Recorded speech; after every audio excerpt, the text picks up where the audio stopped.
So ngayon guys, mag-igib tayo ng inumin. Ang tawag sa igiban namin dito guys ay tabay.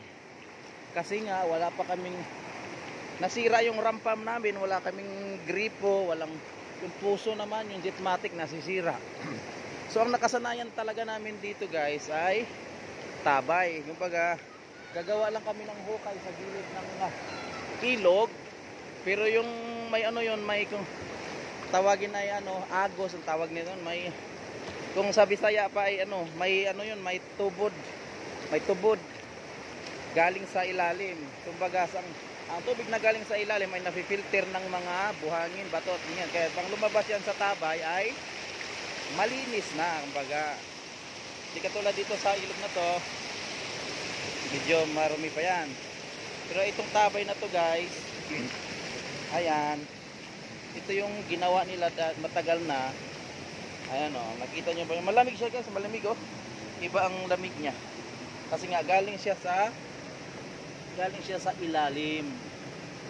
Ayan, batis tawagin. Tubod sa Bisaya pa, ayan. So ngayon mag-iigib tayo dyan. Dyan ang inumin namin. Yun dito mga katutubo. So ngayon mag-iigib tayo guys ha. So ngayon guys, mag-iigib na tayo. Aray! Mag-iigib tayo ng tubig inumin dito sa tabay.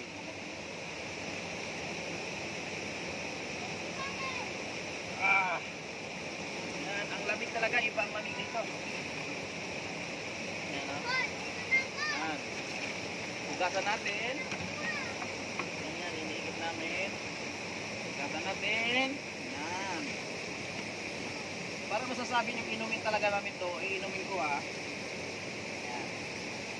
O, diba?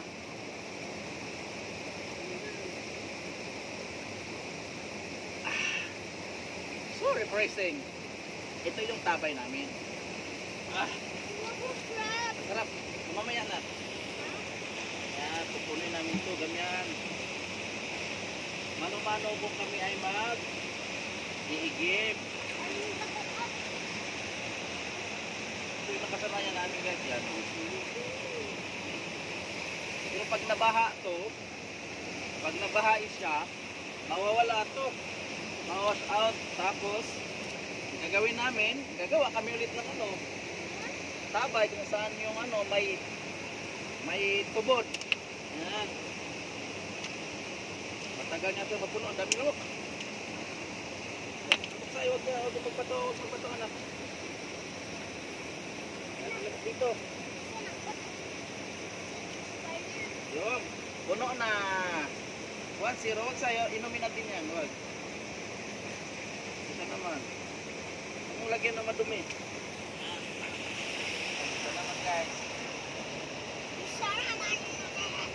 Higit tayo ng tubig sa tabay. Inumin. Dadalhin sa bundok. Iba ang ano niya guys, iba, lamig, malamig na, malamig. Natural na lamig.